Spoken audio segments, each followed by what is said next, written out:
ওই মাইকের সামনে কথা বলার অভিজ্ঞতা আমার নাই। এখানে তো অনেকেই অনেক আলোচনা করতেছেন, এখন এটা হচ্ছে যে এটা একেবারেই হচ্ছে বুদ্ধিবৃত্তিক প্ল্যাটফর্মের মতো হয়ে গেছে। আমি আসলে আছি হচ্ছে যে কি বলা যায়, ত্রিশঙ্কু দশা বলতে যেটা আছে ওইটাই, মানে না বুদ্ধিবৃত্তিক জায়গাতে আছি না রাজনৈতিক জায়গাতে আছি লিয়াজোতে। তো ফলত ওই এই দুইটা জায়গাতে অনেক রকম, মানে এখানে আমি তো বেশি সৌভাগ্য হয় নাই অনেকের কথা শোনার, যেসব কথা শুনতেছি ওই মাঠের ভিতরে পরিস্থিতি, গভর্নমেন্টের ভিতরে পরিস্থিতি, পলিটিক্যাল সার্কেলের ভিতরে পরিস্থিতি এবং আরো অনেক জায়গাতে 3-4টা জায়গাতে পরিস্থিতি, কোনোটার সাথে কোনো মিল নেই। মিল নাই কেন আমি বলি, আমি ভাবছিলাম এই কথাটা শেষে বলবো, যে ওই সভা সাহেব একটা কথা বলে গেছে যে বাংলাদেশের বুদ্ধিজীবীরা যে 71 মুক্তিযুদ্ধ হবে এটা আজ করতে পারে নাই, এবারও বুদ্ধিজীবীরা ফেল মারছে। তো আমি বলবো যে এই ক্ষেত্রে খুব গুরুত্বপূর্ণ যে এইটাকে বুঝা, আসলে সময়ের সন্তান বলতে একটা আইডিয়া আছে, সময়টাকে বুঝা, এটা হচ্ছে আমাদের জন্য গুরুত্বপূর্ণ যে আমরা সময়ের ভিতরে কিভাবে সক্রিয় হব এবং আমরা কিভাবে সময়টাকে ধরব। আমি যদি বলি যে আমাদের এখানে যে সার্কেলটা বেসিক্যালি এটা আমাদের একার কৃতিত্ব না অবশ্যই, কিন্তু যেই গাঠনিক শক্তি ছিল ওই গাঠনিক শক্তির ভিতরে সবচেয়ে গুরুত্বপূর্ণ জিনিস ছিল যে ভাবাদর্শিক বোঝাপড়া।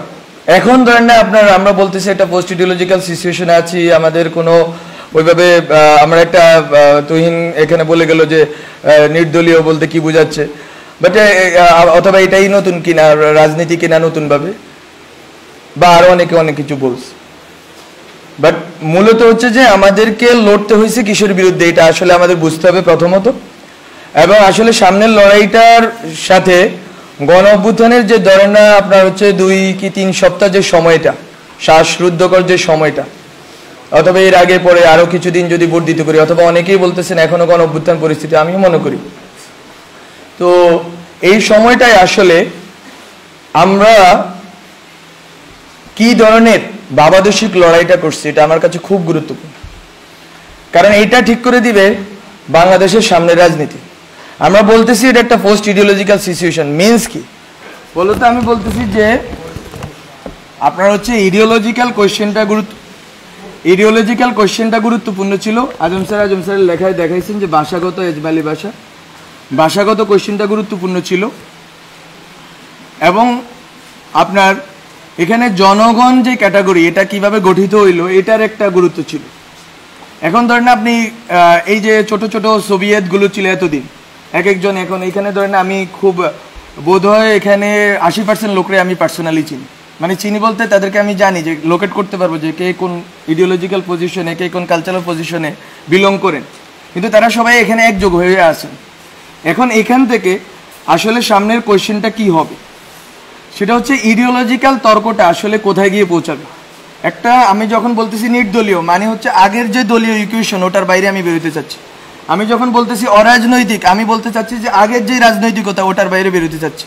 আমি যখন বলতেছি পোস্ট ইডিওলজি আমি বলতে চাচ্ছি যে আগের যে ইডিওলজিক্যাল লড়াইটা ছিল ওই লড়াইয়ের বাইরে আমি বেরোতে চাচ্ছি। বলতে এই যে নতুন মুহূর্ত, এই মুহূর্তটা কিন্তু আমাদের বুদ্ধিভিত্তিক গবেষণার বিষয় না, এটা হচ্ছে সর্ট অফ আমি কি বলবো সজ্ঞার বিষয়, ইন্টুইশনের বিষয়, যে আমরা যখন 20 দিনে ছিলাম আমরা কি আসলে কে কাকে কতটুকু শত্রু গণ্য করছি, আমাদের ভিতরে সংহতির আইডিয়াটা কেমন ছিল, আমরা কাকে বন্ধু গণ্য করছি, কাকে শত্রু গণ্য করছি, আমরা কাকে ইডিওলজিক্যালি ফাইট করছি, কাকে ইডিওলজিক্যালি আমাদের মিত্র মনে করছি। ওই 20 দিন 25 দিন 30 দিনের যেই আমাদের যেই রাজনৈতিকতাটা হয়েছে এটাকেই হচ্ছে যে আমাকে বারবার রিএনেক্ট করতে হবে। এটা হচ্ছে আমার জায়গা থেকে কথা। ওই থিয়েটারে কিছুদিন আমি কাজ করছি, ওখানে আমাকে একটা জিনিস বুঝায় যে, বা এটা আপনারা বুঝেন, এখানে অনেকেই থিয়েটারের লোক আছে, রিএনেক্ট করা। আমরা যখন কালকে কিন্তু নাহিদ একটা কথা বলছে, আরেকবার গণঅভ্যুত্থানের দরকার হইতে পারে। আমরা জানি যে বিপ্লবের পরে প্রতি বিপ্লব আসে, এটা কিন্তু আমি লিখছি ইভেন বিপ্লব হওয়ার আগেও, যার একটা প্রতি বিপ্লব দিয়ে আসবে।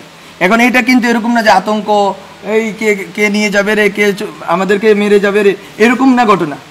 ঘটনা হচ্ছে আপনাকে জনগণকে যেই এই যে বললাম এই মোমেন্টটা তৈরি হয়েছে ওই 20-25 দিনে, ওই মোমেন্টটাকে আপনাকে রিএনেক্ট করে যাইতে হবে, পুনঃমঞ্চায়ন করে যাইতে হবে বারবার। ওই পুনঃমঞ্চায়নের জন্য কি ধরনের রাজনৈতিক প্রক্রিয়া আমাকে ঢুকতে হবে, কি ধরনের রাজনৈতিক সংহতিতে আমাকে ঢুকতে হবে, এবং কি ধরনের ভাবাদর্শিক তর্কে ঢুকতে হবে সেটা হচ্ছে আমার কাছে খুব গুরুত্বপূর্ণ। এবং আমরা বলছি যে বাংলাদেশটাকে আমরা সামনের জায়গাটাতে কোথায় নিয়ে রাখতে চাই। ওখানে যদি আমি বলি, আমাদের একটা কথা নিয়ে অনেকেই তর্ক করতেছেন সিভিল সোসাইটিতে, এটা আমার খুব মজা লাগতেছে, যে সভ্যতাগত রূপান্তর বলতে আমরা কি বুঝাচ্ছি, আমরা কি এখানে কি আনতেছি না আনতেছি। এটা আসলে ঘটনা না। ঘটনা হচ্ছে আমরা একটা কথা বলছি যে জাতীয়তাবাদ, বাংলাদেশি জাতীয়তাবাদ আছে, বাঙালি জাতীয়তাবাদ আছে, এই জাতীয়তাবাদী যে তর্কগুলো আছে, বা অনেকে কথাটাকে বলেন জাতিবাদ, যেটাই বলি, শুদ্ধ অশুদ্ধ আপনারা ঠিক করেন। তো এটা হচ্ছে যে এই দুইটা শব্দ, এই দুইটা যে গঠন হয়েছে, যে আপনার বাংলাদেশি জাতীয়তাবাদ, বাঙালি জাতীয়তাবাদ, এই যে দুইটা লড়াই, একদিকে আছে ইসলাম আর একদিকে আছে ইসলামফোবিয়া লড়াই। এই লড়াইগুলোর আপনার সামনের ভবিষ্যৎটা কি হবে, ওইখান থেকে আমরা বলতেছি যে আপনি দুইটা সিভিলাইজেশনের মাঝখানে বসে আছেন, সিভিলাইজেশন স্টেটের মাঝখানে বসে আছেন। আপনি বাংলাদেশ রাষ্ট্রটাকে কোথায় দাঁড়া করাইতে চাচ্ছেন? আপনি কি ৭১-এর যে মুক্তিযুদ্ধের যেই প্রশ্নগুলো আছে, এটা খুব খুব ভাইটাল কোয়েশ্চেন। মুক্তিযুদ্ধের মানে যেই আপনার চেতনা, গণচেতনা, ওর ভিতর দিয়ে যেই রাজনীতিটা হয়েছে, ওই রাজনীতি দিয়ে কি আপনি টেনে নিতে পারবেন, নাকি মুক্তিযুদ্ধের গণচেতনাটাকে আপনাকে স্ট্রেস করে সামনের দিকে আগাইতে হবে? সামনের দিকে আগাইলে আপনি কোথায় আগাবেন? আমরা বলতেছি ওখানে আপনি যদি সিভিলাইজেশন স্টেট, দুইটা সিভিলাইজেশন, হ্যাঁ তাদের অনেক সংকট আছে, ওখানে কমিউনিস্ট পার্টি আছে, ওখানে আরএসএস আছে, বাট আপনি এই বেঙ্গল যে এটাকে আপনি কিভাবে পুরা দুনিয়াতে দাঁড় করাবেন, এই যদি ভবিষ্যৎমুখী এবং বহির্মুখী প্রস্তাবনা না থাকে, তাহলে ডিজে ভাই আপনাকেই মারবে। ডিজে ভাইয়ের কাজ না আপনার, এখানে বললে আবার শুনে ফেলবে ওরা, তো ডিজে ভাইয়ের কাজ না যে আপনাকে গুলি করা। ডিজে ভাই অথবা বাংলাদেশের যে এনএসআই বা যারা সিকিউরিটি, তাদের কাজ বেসিক্যালি কি, রাষ্ট্র মানে কি বুঝি আমি, রাষ্ট্র মানে রাষ্ট্রের একটা শত্রু থাকবে, রাষ্ট্রের কোনো বন্ধু নেই। কি বলে বন্ধু রাষ্ট্র বলতে একটা আইডিয়া, খুব অদ্ভুত আইডিয়া তারা আবিষ্কার করছে। বন্ধু রাষ্ট্র বলতে তো কোনো কিছু নাই, প্রত্যেকটা রাষ্ট্রই তার, এই যে আজকে আমার বাদ ছেড়ে দিল তো, এটা তো এরকম অনেকে বলতেছে এটা রাজনৈতিকভাবে আমাদের বিরোধিতা করতে করবো, কিন্তু রাষ্ট্র তো এমন একটা জিনিস, সে তার স্বার্থটা দেখবে। তো বন্ধু রাষ্ট্র বলতে কোনো আইডিয়া নেই। বলতো আমি রাষ্ট্র জিনিসটাকে কিভাবে ডিল করবো? এখন যখন আমার দুই পাশে দুইটা সিভিলাইজেশন স্টেট দাঁড়ায় আছে, আমি আসলে কিভাবে ডিল করলে বাংলাদেশের বিশিষ্ট অবস্থানটাকে, এটা আমাকে যদি কেউ ব্যাখ্যা করে বলতে পারেন বলে, যে আমি কেন বাংলাদেশ রাষ্ট্র নামে দাঁড়াই থাকতে হবে, আবার কি জন্য দাঁড়াবো? আমি কি ৭১ দিয়ে ওই ইকুয়েশন সলভ করতে পারছি কিনা? যদি সলভ করতে পারতাম তাহলে বেশিরভাগ দাঁড়াইলো কেমন ৭১-এর উপরে? বলে তো আমি বলতেছি এগুলো হচ্ছে যে আপনাদেরকে রিএভালুয়েট করতে হবে। এবং এটা সভ্যতা বলতে কোনো ইসলাম, হিন্দু এসব জিনিস আমি বলতেছি না। এটা হচ্ছে আপনারা যদি বেঙ্গল বেসিন, আমরা বেসিনে বসে আছি, বেসিনে আমাদের ল্যান্ডটা, আমাদের দেশটা বেসিন ল্যান্ড, এটা হচ্ছে একটা ধরনের সিভিলাইজেশনাল কনফ্লুয়েন্স ঘটছে এখানে, সব ধরনের সিভিলাইজেশন এখানে এসে মিলিত হয়েছে। এইটা কতটুকু শক্তির জায়গা? উই হ্যাভ ডিফারেন্ট, আমি বলছি there are many Islams in this world, Islams বলতেছি, তো আমার এখানে একটা ইসলাম আছে, আমি ওইটাকে কতটুকু গ্লোবালি রিপ্রেজেন্ট করবো? This is the question of, this is really the question of national integrity and security. এটা অনেকে বুঝতেছে কিনা আমি জানি না। আমার এখানে যেই সেকুলার রাজনীতির কাঠামো আছে, এটাকে তো আমাকে ইনটেক্ট রাখতে হবে।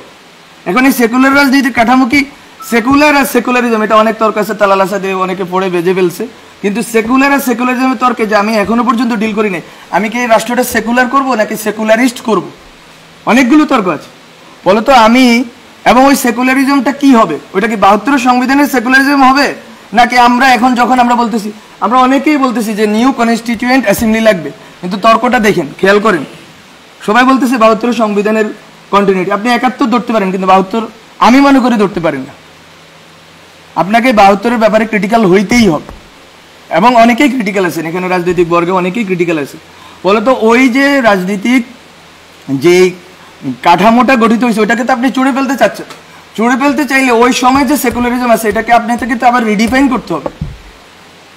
এবং নতুনভাবে এখন যে সেকুলারিজম আছে, সেই সেকুলারিজম, এখন তো সেকুলার মানুষ, আপনি কি এখানে ধরেন আন্দোলন, আমরা তো স্লোগান থেকে শুরু করে অনেক নাম টামও ঠিক করছি, আপনি কি এখানে দেখছেন কোনো স্পেসিফিক? আমরা কি করছি? আমরা বলছি যদি মোমবাতি প্রজ্বলন দাও, বলে দাও যার ইচ্ছে বসে দোয়া পড়ুক। আমরা বলছি ১ মিনিট নীরবতা পালন করবে, যার ইচ্ছে সে দোয়া করুক। আপনি এতদিন কি করছেন? আপনি ঢাকা শহরে বসে পুরো বাংলাদেশের মানুষকে আলাদা করে ফেলছেন। এই আন্দোলনে অনেকেই অনেক ব্যাখ্যা করবেন, উই নো হোয়াট হ্যাপেন্ড। এই আন্দোলনে বাংলাদেশের মানুষ একটা গ্রামের হুজুর কেন অ্যাকোমোডেট ফিল করছে? হাসিনার বিরুদ্ধে না, বিকজ অফ দ্য ল্যাঙ্গুয়েজ। এটারই বলে সেকুলার ল্যাঙ্গুয়েজ। এতদিন সেকুলার বলতে আপনারা যেটা বলছেন ওটারে হচ্ছে যে একটা মধ্যবিত্তের একটা বাবল, আর হচ্ছে আওয়ামী লীগের একটা কাঠামো। তো তো এখন আপনাকে এই যে প্রত্যেকটা বর্গকে রিডিফাইন করতে হবে। রাজনীতি নতুনভাবে করতে হলে আপনাকে প্রতিটা বর্গকে রিডিফাইন করে করে আগাইতে হবে। এবং এখানে অনেক কথা আসতেছে কার কতটুকু স্টেক আছে না আছে, স্টেক সবারই আছে। এখন নাম ধরে ধরে বললে তো এখানে কেউ দাঁড়ায় থাকতে পারবেন না। 100 জনের উপরে, আমি তো যখন বন্দি ছিলাম বাসার ভিতরে, এই যে আপনার প্রথম 210 জন যখন এলো, তখন এর ভিতরে 84 জন হচ্ছে দিনমজুর, একজন আছে দিনমজুর এখানে। তো কিসের জনতা? আপনি হুজুর মারা গেছে, মাদ্রাসার হুজুর মারা গেছে কয়টা আপনি খোঁজ করেন, আছে কেউ এখানে? নাই। কিন্তু তো আপনি বলতেছেন ইনক্লুসিভ করবেন, সেকুলার করবেন, করতে পারবেন না। বলে তো আপনাকে আমি এই জন্য বলতেছি, ওই জনগণের যেই চেতনা ওটা সেকুলারে, এটা নিয়ে দ্বিমত নেই। তো ওই চেতনাটাকে তো আপনাকে আবার রিএনেক্ট করতে হবে। ওই রিএনেক্ট করার প্রস্তুতিগুলো তো থাকতে হবে সোসাইটির ভিতরে, এবং ওই বোঝাপড়াটা থাকতে হবে। আমরা যখন কথা বলতেছি, আমরা বলতেছি যে সবাই এখানে কিন্তু এক ধরনের বিদ্বেষের ভাবের ভিতরে। সেখানে অনেক আওয়ামী লীগের লোক আসছে, আমি জানি, আমি চিনি অনেকটা, একেবারে আওয়ামী লীগের খাস লোক। ইভেন 5ই আগস্ট তারিখে আওয়ামী লীগের পক্ষে বক্তব্য দিচ্ছে, এরকম লোক এখানে আসছে, অনেকে আসুক। কিন্তু কিভাবে আপনি 71-এর পর রিকনসাইল করতে পারেন নাই দেশটাকে? আপনি 71-এর পর দেশটাকে রিকনসাইল করতে পারেন নাই দেখে সেই যে পাক আছে, লুপ হোলস গুলো আছে, ওইটা বেয়ে বেয়ে ফেসিবাদ দাঁড়ায় গেছে। আপনি জামাত প্রশ্নটা আপনারা টিকে রাখছেন, বলো তো এখনো একই লুপ হোলস তৈরি হবে কিনা? আমি আওয়ামী লীগ নিষিদ্ধ করে দিব? নিষিদ্ধ করব কিসের প্রক্রিয়া করব? আওয়ামী লীগ যারা বিশ্বাস করে, আওয়ামী লীগে যারা ইমান আছে যাদের, তাদেরকে আমি কিভাবে ডিল করবো? তারা তো আমার সোসাইটিতে আছে, তারা তো নাগরিক। একটা টার্ম নিয়ে অনেকেই বিরোধিতা করতেছেন, ছাত্র নাগরিক কেন বলতেছি? বিকজ আমি স্টেট চাই, স্টেটে সিটিজেন থাকে, পিপল অবশ্যই থাকে। পিপল তো কাঠামো, প্রথমকার কাঠামো। আমি বলতেছি এটা ভবিষ্যমুখ হিসেবে, এটা নিয়ে আমরা আরেকটা তর্ক আরেকবার করবো। কিন্তু আমি বলতেছি যে এখানে আওয়ামী লীগের যে লোকগুলো আছে তাকে আপনি কিভাবে রিকনসাইল করবেন? আপনি কি আরেকটা সুযোগ দিবেন ভারত বা অন্য রাষ্ট্রগুলোকে যে এই দেশটাকে বিভাজন করে আরেকটা কোনো জাগরণ মঞ্চ হবে, আরেকটা এই সেই হবে, এবং এর ভিতর দিয়ে আবার দেশটাকে বিভাজন করা হবে এবং পেশিবাদকে টিকে রাখা হবে? এটা বিএনপির পেশিবাদ হইলে তো এটা বিরোধিতা আমার করতে হবে। বলে তো এই কোয়েশ্চেনগুলো আপনারা মাথায় রাখেন যে রিকনসিলিয়েশন প্রসেসটা কি হবে এই ন্যাশনের। এই দেশের মানুষগুলো একজোট হবে কিভাবে? এই দেশের মানুষগুলো এই যে 20 থেকে 25 দিন একটা ধারণাকে একটা জায়গায় এসে একমত হয়ে গেছে, এবং ওখানে কোনো বিভাজন ছিল না। ওই বিভাজন এই যে ছিল না, এটাকে আপনি রিএনেক্ট করবেন কিভাবে? আমি বারবার এই কথাটাই বলবো, রিএনেক্টমেন্ট নিয়ে ভাবতে হবে। এবং এখানে এখানে এই যে কথাগুলো বললাম, অনেক অগোছালো কথা বললাম, বেশি কথা বলেন নাই। কিন্তু আমি বলবো যে আমরা একটা কোয়েশ্চেনকে ডিল করছিলাম যখন আমরা বিভিন্ন আড্ডা চক্র পাঠচক্র করছি যারা আন্দোলনের নেতৃত্ব দিচ্ছে তাদের সাথে। সেটা হচ্ছে আমরা তখন দেখতাম যে বিএনপি 31 দফা দেয়, 28 দফা দেয়, এটা দফা দেয়, কিন্তু কোথাও সমাজ নিয়ে কথা নেই। সবাই রাষ্ট্র নিয়ে ব্যস্ত। রাষ্ট্র কি এমনি এমনি তৈরি হয়ে যায়? বায়বীয় জিনিস। সমাজের ভিতর দিয়ে তো রাষ্ট্রটা গড়ে উঠবে। এখন আপনি সোশ্যাল পেসিজম রাইখা কেমনে আপনি রাষ্ট্রীয় পেসিজম দূর করবেন? সোসাইটির ভিতরে যে পেসিজমের যে বিভিন্ন প্রবণতা, সেটা ধর্মীয় জায়গা থেকে হইতে পারে, এটা বিভিন্ন চেতনাগত জায়গা থেকে হইতে পারে, এটা ঐতিহাসিক বিভিন্ন স্মৃতির কারণে হইতে পারে। সেই জিনিসগুলোকে আপনারা না ডিল করে রাষ্ট্রকে কিভাবে পেসিস্ট মুক্ত করবেন? আমরা কিন্তু এই কোয়েশ্চেনটা করছি, এবং ওই জন্য আমরা দুইটা টার্ম বলছি যে দায় ও দরদের সমাজ। ওগুলো টার্মিনোলজির খেলা, আপনারা অন্য নামও দিতে পারেন ওগুলোর। কিন্তু কথাটা এখানে যে মিলবো কিভাবে আমরা? আমার নেশনকে আমি একযোগে এক জায়গায় দাঁড় করাবো কিভাবে? আপনি যখন ইউক্রেন কোয়েশ্চেন আছে, শশী থারুর এবং মোদির কথার ভিতরে কোনো ডিফারেন্স নাই। আর আমি যখন এখানে ইউক্রেনের কোয়েশ্চেন আছে, বিএনপি আমেরিকাপন্থী, ওই আওয়ামী লীগ হচ্ছে ভারতপন্থী বা রাশিয়াপন্থী। তো নেশনটা কোথায় দাঁড়ায় আছে? স্টেট বলতে যে জিনিস, স্টেটটা তো এমন একটা জিনিস হইতে হবে যেটার ভিতরে একটা রিকনসাইল্ড প্রসেসের ভিতর দিয়ে আমি এক জায়গায় গিয়ে দাঁড়াবো। আমার দেশটাকে তো আমি এক জায়গায় দাঁড়া করে রাখতে হবে, ওইটা তো আমি রাখতে পারিনি। এবং এখনো আরেকটা সম্ভাবনা তৈরি হয়েছে, রাখতে পারবেন। আমি কোনো রকম এরকম বলতেছি না ব্ল্যাঙ্ক চেক দেন। আমি একটু আগে একজনের সাথে বলতেছিলাম ট্যাক্স পেন্ডিং কমিশন করেন, এসব গিমিক নাটক পাটক বন্ধ করেন, এরে ধরছি ওরে ধরছি, সবগুলোর একসাথে আজতে ঢুকায়া আপনি হচ্ছে যে বিচারের একটা ইন্টারন্যাশনাল স্ট্যান্ডার্ড তৈরি করেন, সবাইকে বিচার করেন, অন্যদেরকে ছেড়ে দেন, অন্যদের হয়রানি করা বন্ধ করেন। সিম্পল, এটা এত বড় কিছু না। এটার বিশ্বব্যাপী এটার উদাহরণ আছে। এবং বিচার করার পরে সোসাইটিতে ওই লোকটাকে রিহ্যাবিলিট করতে হবে। আপনি আরেকটা জামাত শিবির বানাইতে পারেন না যে যেখানে দেখবো কি কি কি একটা একটা শিবির দরিয়া দেওয়া যাবে। আমি কি বলবো ছাত্রলীগের এই কথা বললে এই রাষ্ট্র টিকবে নাকি? বলো তো। আমি বলবো যে আমি অনেক কথা অগোছালোভাবে বলছি। এই জিনিসগুলো হচ্ছে যে আমাদের কনসিডারেশনের, কন্টেম্পলেশনের বিষয়। সেলফ, আমি আরেকটা কথাও বলছি, সেলফ, আমরা ওই সময় সেলফ নিয়ে বলছি। এগুলো আমাদের ওই সময়ের এই বটতলায় বসে 20-30 জনের আড্ডা ছিল ওই সময়। ওখানে বলছি লাইফ স্টাইল যদি চেঞ্জ না করেন একেবারে নিচের জায়গাতে, তাহলেও তো আপনি ফেসিবাদে দাঁড়াইতে পারবেন। আপনার লাইফ স্টাইলের ভিতরেও ফেসিজম আছে। ফলত আপনারা উপরি কাঠামো থেকে ফেসিজম দূর করবেন, সংবিধান সভা বানাবেন, বা মানে অনেক তো খেলা আছে, গঠন আরো অনেক কিছু করবেন। কিন্তু জনগণ, ব্যক্তিটা কোথায় আছে? ব্যক্তি মানুষের যে হাজার হাজার, এখানে অনেকে কথা বলতেছে এই যে ভাই বললো ইম্পালসিভ হয়ে গেছে তরুণদের ইম্পালসিভ জিনিস। আরেকটা কথাও আছে এটার পিঠে, যে তরুণরা তো ট্রমাটাইজড হয়েছে। ঢাকা শহরের লাখ লাখ, ঢাকা শহরের না, মফস্বল বিভিন্ন এলাকার তরুণরা ট্রমাটাইজড হয়েছে। আপনি তাদের ট্রমা কিভাবে ডিল করবেন? এই মানসিক স্বাস্থ্যের সমস্যা আপনি কিভাবে ডিল করবেন এই নতুন রাষ্ট্রে?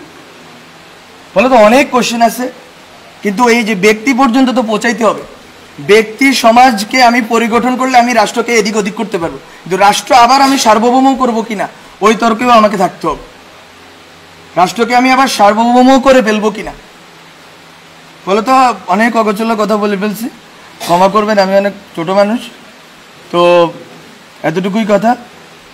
আপনাদের সাথে আরো কথা হবে, কিন্তু আমি বলে রাখলাম যে আন্দোলনের ভিতর, গভর্নমেন্টের ভিতর এবং সামাজিক বা রাজনৈতিক পরিসরের ভিতর অনেকগুলো তর্ক আছে যেটা আসলে খাপ খায় না। এই খাপ খাওয়ার জায়গাটা তৈরি করতে হবে যাতে আমরা সেম পেজে থাকি এবং বাংলাদেশ রাষ্ট্র নিয়ে আমাদের যে স্বপ্নটা আছে, স্বপ্নটা একটু বড় করে দেখতে হবে। এইটা যে এতদিন, আমি শুধু একটা কথা বলে শেষ করি, কেন আমরা সভ্যতা রাষ্ট্রের কথা বলতেছি। যতদিন আপনি বাংলাদেশ রাষ্ট্রের ভিতরে থাকবেন, বিজেপি এনএসআই আপনাকেই মারবে। আর যদি আপনি মনে করেন বাংলাদেশ রাষ্ট্রকে আপনি গ্লোবালে দাঁড় করাবেন, তাহলে ভিন্ন ঘটনা ঘটবে। এটা সিম্পল স্ট্র্যাটেজিক্যাল কথা। মানে আপনার আমার ঠিক করার কথা, আমি বাংলাদেশ রাষ্ট্রকে কোথায় দেখতে চাই। ঠিক আছে।